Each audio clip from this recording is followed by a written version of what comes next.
Okay, as stated, this is going to be a trail guide for the Pisgah Forest Art Loeb Trail. I'm not going to be responsible for any misguidance I've given in this video, and I hope is none. I tried to fix everything I could, and I hope this is very useful for you. This is only going to be part one of probably a 3-part series, and I hope you enjoyed the video. What's up, guys? I'm gonna try and make my first backpacking vlog, and me and my friend Charles here, and we're gonna hike the Art Loeb back here. Turn the video around. So it comes in Camp Daniel Boone all the way up. It goes all the way down. It says it's like 30 miles, so it's probably gonna be more like 32 to 34 total. I'll get back to you later. Hey guys, we are at about 3,850 feet. I think we started about 3,000-ish. This is the first main stream you cross, and you actually cross it. It looks like you go up the hill next to it, but you actually cross it. And then the trail goes up to the left over there. But we're hiking down. If you get to the stairs that are probably like a half mile back the trail, you look through here, some wasp got my leg, or got my friend's hand, and it stung me 3 times. There's a flea on me,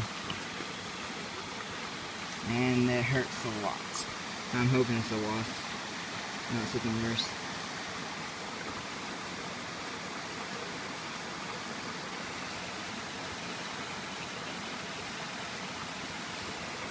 Yeah, it hurts a lot. There's also supposed to be another water source going up the trail, so we're not going to fill up here. Yeah. Guys, here back there is the other water source back there.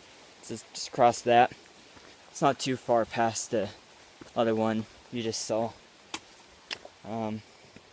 These wasp things, that's actually, I think, the first time in my life I've been stung by a wasp. So it's kind of painful, and also 3 times in a row. I think I've only been stung 3 other times in my entire life. But now I'm really paranoid, so every little bug that flies on me, I'm freaking out. And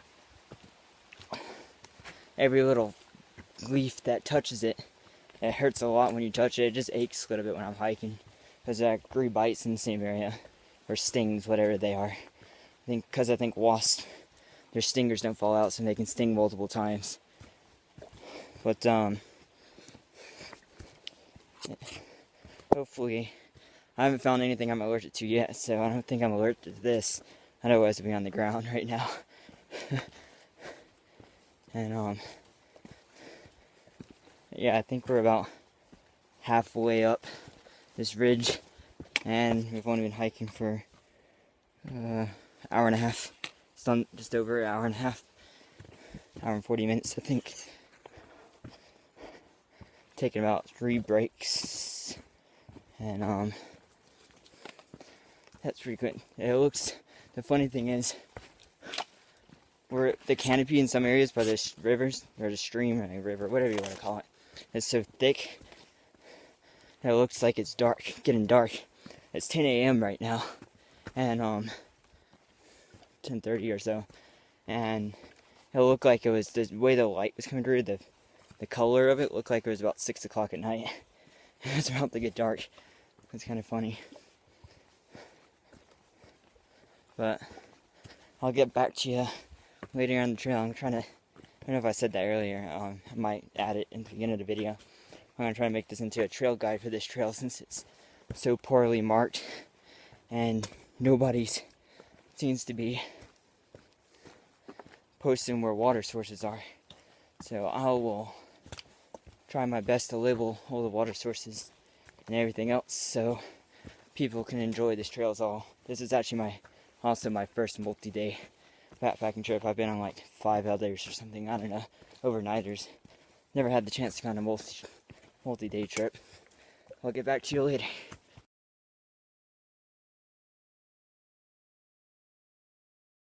Hey guys, it's actually a third water source at least going up the trail, the cold mountain, and I'm gonna use this Sawyer Street to filter some water.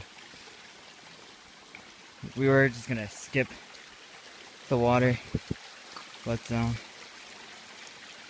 decided we might as well have it just in case. It's definitely not a shortage of water going up this trail, which is why we only started at a ½ liter. Let's see. Oh, my leg. And then this is how we screw on the Sawyer. That makes it way easier to just attach the bag. Sorry. The Sawyer just kind of attaches on. And you screw it on separately and just flip it over like that without having to deal with screwing it on.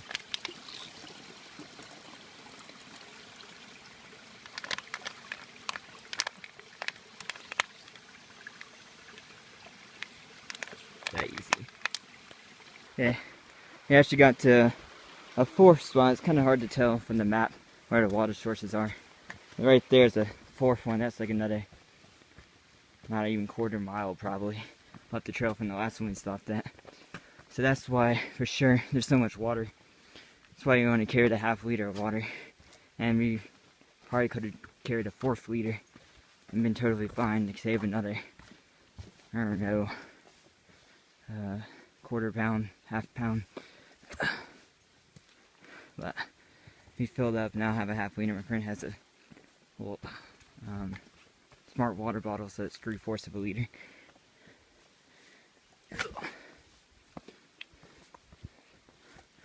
But I'm planning on every water source and every thing I'm gonna record on here. I know how far that gets, how close that gets to me. Oh. But see, if you want to know about campsites coming up here, there are, so far we've only passed I think two campsites. The first one was really big. The second one is pretty small. Maybe 2 people could fit the second one. I think 10 at least could fit at the first one. I'm sure the Boy Scout camp below uses the first one a lot.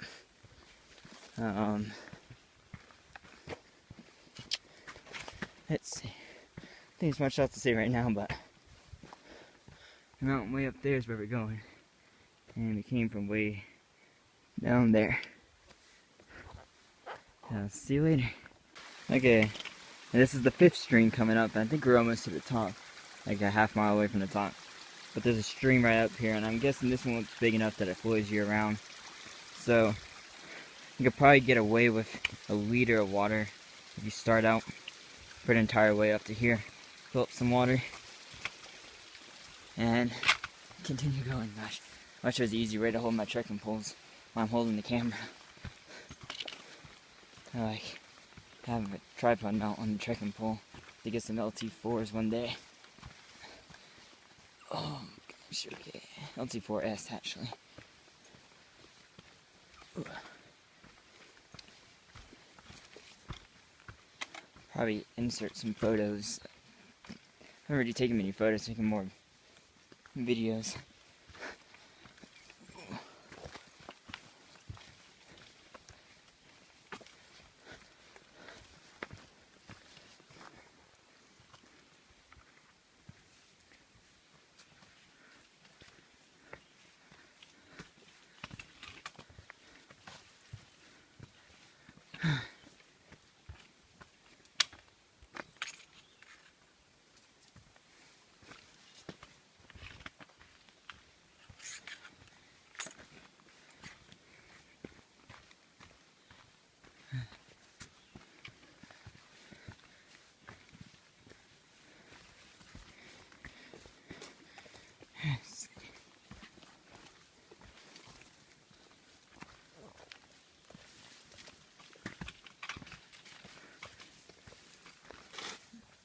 I think that leg's gotten a lot better, thankfully. Oh gosh. I got bit 3 times down in the middle, right there. That dark one really hurts now. That's good.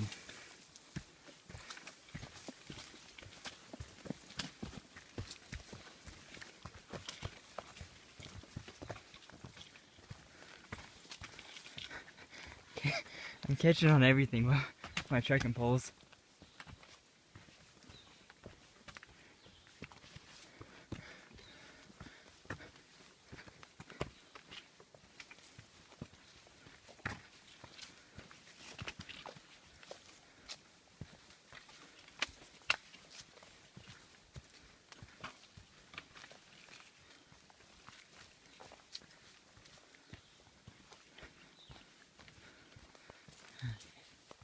Alright, we made it to the top, and there's like a humongous open area up here. So definitely enough people for like at least 10 people. There's a ton of bugs up here because of the grass. Some person left like a shirt. I guess closer. So you can see it. And like another shirt. And we're gonna head that way up to Cold Mountain and eat lunch. But I think this is the 3rd campsite coming up. And it took us, well, we didn't just make it, we already had a snack. We left at 8:40 degrees, so approximately 3 hours to get here. And the elevation says 4690. I'm not sure how accurate my watch is, because it says about 800 or so feet to the top of Cold Mountain, so it should be about close to 6,000 feet top of Cold Mountain. Anyways, I'll see you then. Yeah. So apparently the pipe up on Cold Mountain for water is just a piece of plastic laying there to funnel the water, and that's about as fast of a stream we can get. And it's been, I should have noted, this is a record-breaking year for rain in this area. Like, I think we have more rain now, like over a foot more rain than the entire year's worth of rain. And so I wouldn't trust this water source in Cold Mountain to be reliable. It's gonna take a while. We're gonna have to fill up, I think, about 2 liters each. I think it's only taking about 10 minutes though, probably, to fill up a 2-liter bag. So it's not that bad, but still.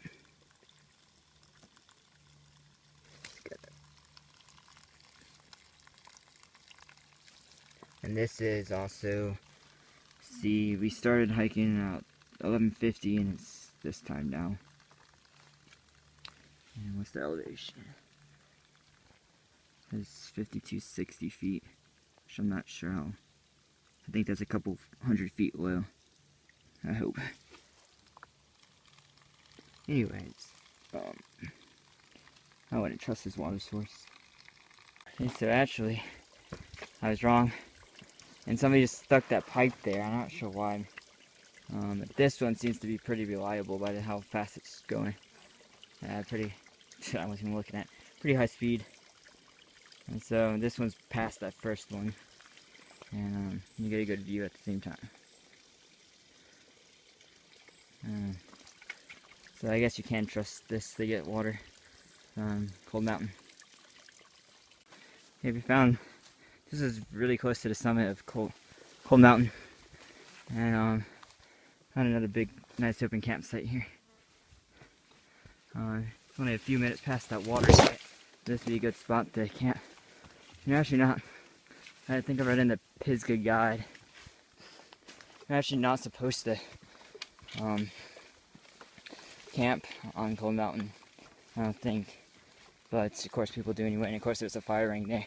You're definitely not supposed to have a fire in the wilderness area, so we're just going to use mostly wood and have alcohol as backup for our stove.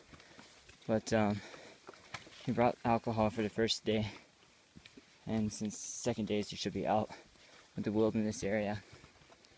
and legally can build a fire then. Yeah.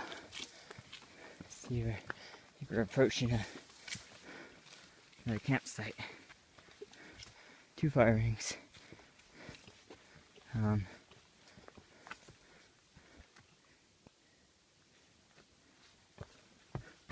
Now our space over here. A lot of people can come up here if they needed to. This brush is pretty thick right here. I'm gonna have to check for ticks when we get up for sure. But otherwise, I'll get back to you when we get to the top. Okay, we're almost to the top now. You can kind of see. Oh, I can't see.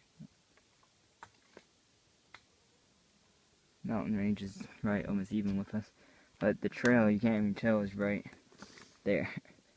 There's from that last campsite you saw to here, it's pretty much like brush you just bushwhack through. It's not really even a trail. Actually, and there's another good campsite right here, more for the fall when all the brush dies. And another fire pit. Taking a rest here. Then summiting Cold Mountain. Okay, well, we made it to the top. I guess it's the top. Shows on the GPS as being the top on the contour lines, but I'm not quite sure it's worth it in the middle of the summertime. Early spring and fall, when there's not so many bushes. I haven't found any ticks yet, but you never know where they could be hiding.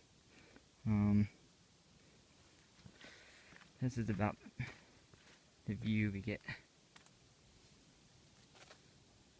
The view's really good, but I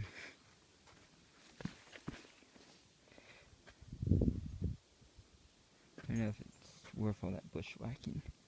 When we're just gonna, I think we're gonna go somewhere off in that direction. I'm not sure. I think off straight ahead, actually.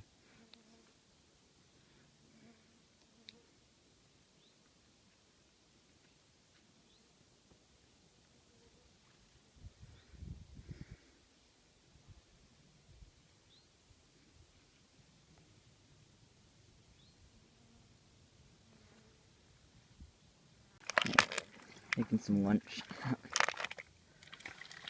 Cold air cone. I just did a full, just measuring cup 30 milliliters of fuel, which is almost a whole ounce of fuel.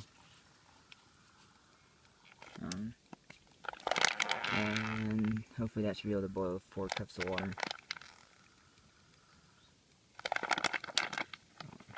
And I'll tell you how long this is done. It started at 1:47.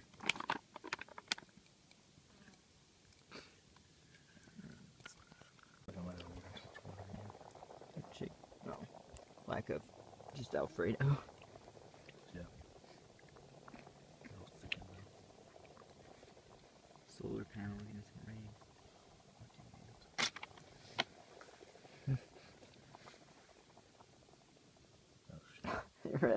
ran out of fuel. I'll move this out of the way. I don't need it. It took apparently only 8 minutes or so to boil with 3.5 to 4 ounces. 4 cups of water. It's gonna be really hot. Let's see, your fuel's in the outside pocket by your towel.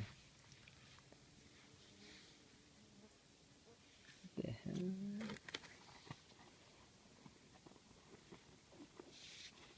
Here? Yeah. It's not a side pocket. Front pocket. Outside pocket.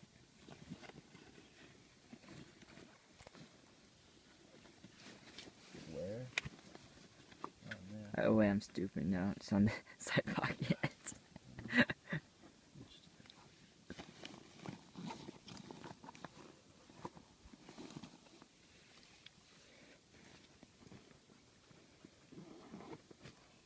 Anyways, yeah, we're probably done lunch, and down here we hiked up this. I think right in here is where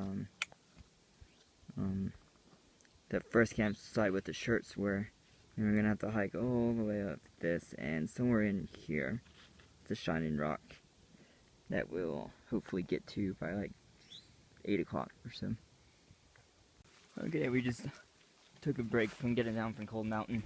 We're a little bit behind schedule. We're supposed to leave there around 2 or 2:30, but yeah, this that same campsite with the shirts again, and right up there is where we were. You can't really see it from here. And more camp spots. Oh wait, where's the trail? I assume it's this way, not over there. Is it that? Looks like a trail here too. It's probably this way. And this is classic Pisgah with their unmarked trails. We were bushwhacking, the top of Pilot Mountain, so that's not Pilot, Cold Mountain. That's I didn't find any ticks though, so that's the bright side.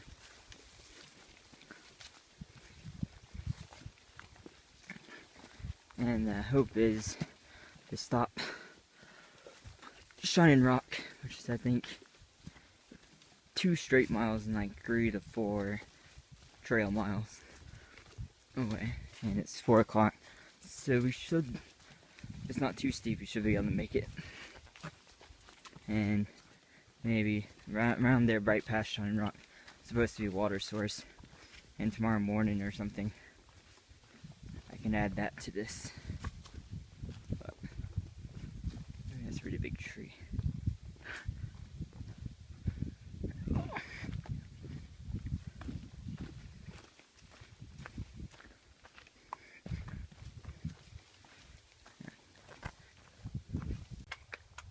Okay, see, now it's 4:30, or don't know what mountain this is, but it's a good view. I think that right there is Cold Mountain. And then there's another view up here. I didn't hit a dip. Just gonna keep on hiking now. I can put a picture up of the other view. You can see the rock. We actually, the rock we were sitting on before, and then we cooked lunch. Ow! You can actually see. And this is pretty much what I've been hiking through in the middle of summer. See, it's the July 29th. In the middle of the summer. And all this stuff is growing up around, tons of bugs. Price side is still no ticks. Not that I found. And I think that's because this past winter was extremely cold. Sometimes record-setting cold. So I think it killed off the ticks versus I think 1 or 2 winters ago. It was really hot. So so I don't think the ticks were able to be killed off, and they kind of survived over the winter time. All the eggs and everything. Yeah. Maybe this is the tree we saw. Or I saw. There's like just one fir tree. From the top of that rock on Cold Mountain. And that could have been it in this area.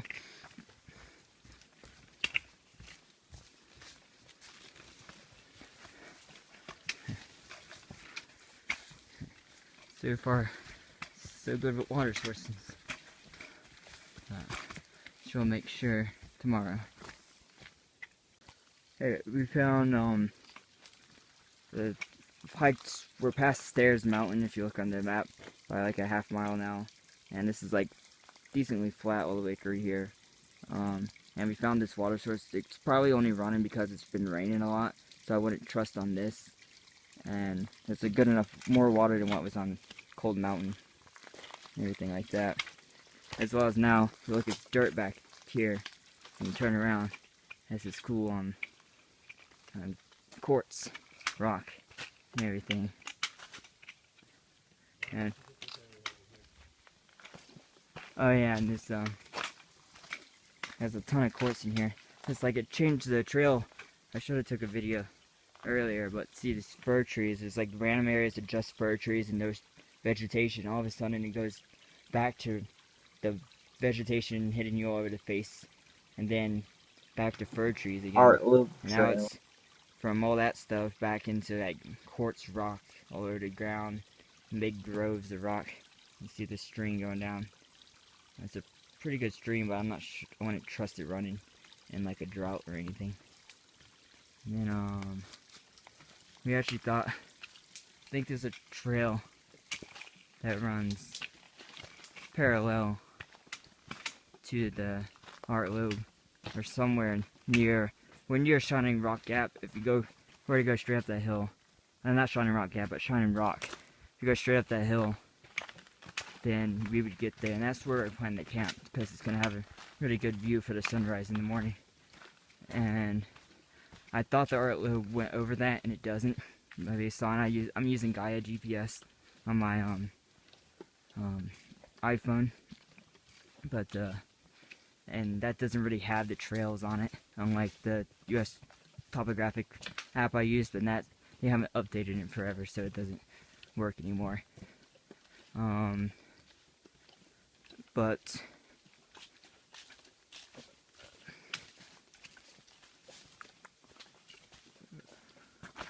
yeah, the Art Loeb does not go at Shining Rock, but I think in like a half mile or so, walking down this pretty flat ground. Once you get past Stairs Mountain, it's really quite flat, and you can hike a lot faster. And then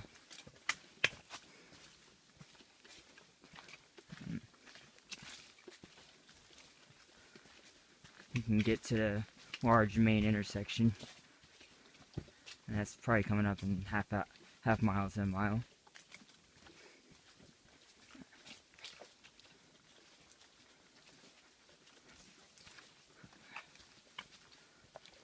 See, when we get to that intersection, I'll make another video. Okay, we actually passed that last video I just made. This isn't that much farther, like a 5-10 minute walk on that flat ground right to this large intersection here. Shining Rock Gap is what this is. There's a trail down there that goes off. That might be, I think that's the Art Loeb right there.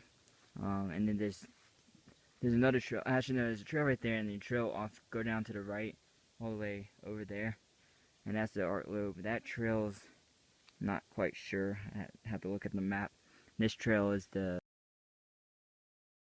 it goes this way, goes to Shining Rock, and that's where we're going to camp. So it's nice and open up there, and it's only backtracking like a half mile or so. So that'll allow us to have a good sunrise, probably a bug-free environment and stuff. I'll make a video when I get there. Okay, this is on top of Shining Rock. The problem is it's not flat.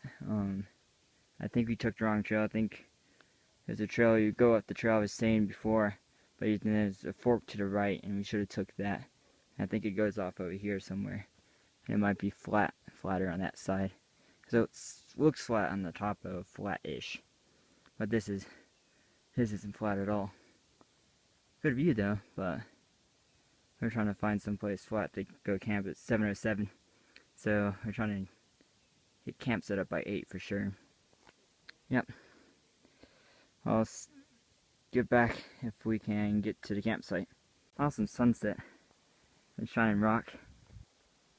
Got sunset, and I hope we get a sunrise tomorrow on the other side. That's cool.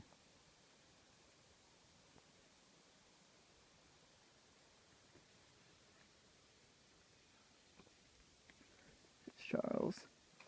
Hey, you brought your backpack up here? Yeah. There's no place to camp up here. What? There's nothing at all to camp up here. I think we took the wrong fork. God damn it. Good sunset though.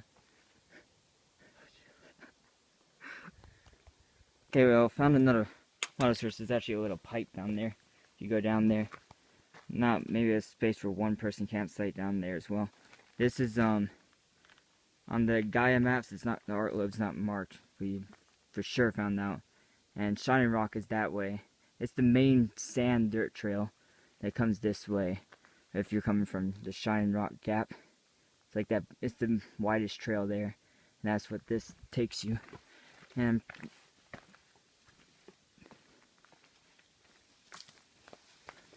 mostly sure that this is the Art Loeb, because we saw some really faded white blazes, and maybe that's symbolized, because she's, oh gosh, mud.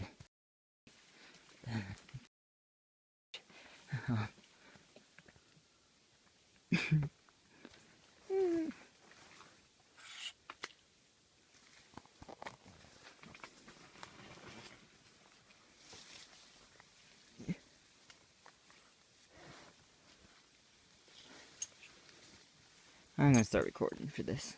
Okay, so we're definitely on the Art Loeb now. This area right here is actually almost exactly what I wanted.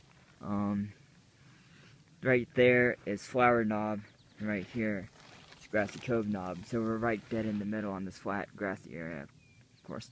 And my hope was to go camp somewhere. That's why I went all the way up Shining Rock in that area, to go find a flat area to see the sunrise. The sunrise is in this direction. Sunset's obviously over there. And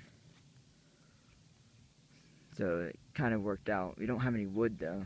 Even though I think we're in the forest. We were planning on using alcohol for the first night because we're going to be in the forest, protected forest zone, so you're legally not supposed to have fires anyway. Whatever. And so this is a pretty cool area. As a side note, I forgot to mention, I skipped making a video on one water source back there. Between here and, on the Art Loeb, between here and, Shining Rock Gap, there are two water sources. One has a little plastic pipe, and one's just a creek. And those are, like I said again, probably flowing just because of the high amount of rain we've had. But otherwise, we're probably just gonna keep on hiking this way to the Black Balsam, parking area to get water tomorrow. We've carried water from Pilot Mountain. We're gonna carry like 3.5 liters. I carried in like 2 liters or something, and that should be more than enough what we're cooking tonight. But otherwise, this is an awesome area. I'll probably just add some photos in afterwards and such like that. I don't know how much more video I can make, so I'm gonna keep it short. Thanks, guys. Okay, if you made it this far, thank you for watching, and I really hope this video has helped you on planning your Art Loeb Trail trip. Remember, if you have any questions, I will try and answer them down below as best I can. Or if look at the description of the video, and there might be some answers in there if I add those later. I'm probably gonna make a separate video after I get all the parts up of some pictures, like you saw this picture now of one of the sunsets, or probably the sunset. But I'll have those up in a separate video, and yeah, thanks for watching, and continue on to part 2 to see through past our campsite and Grassy Cove all the way up through past the parkway into Deep Gap.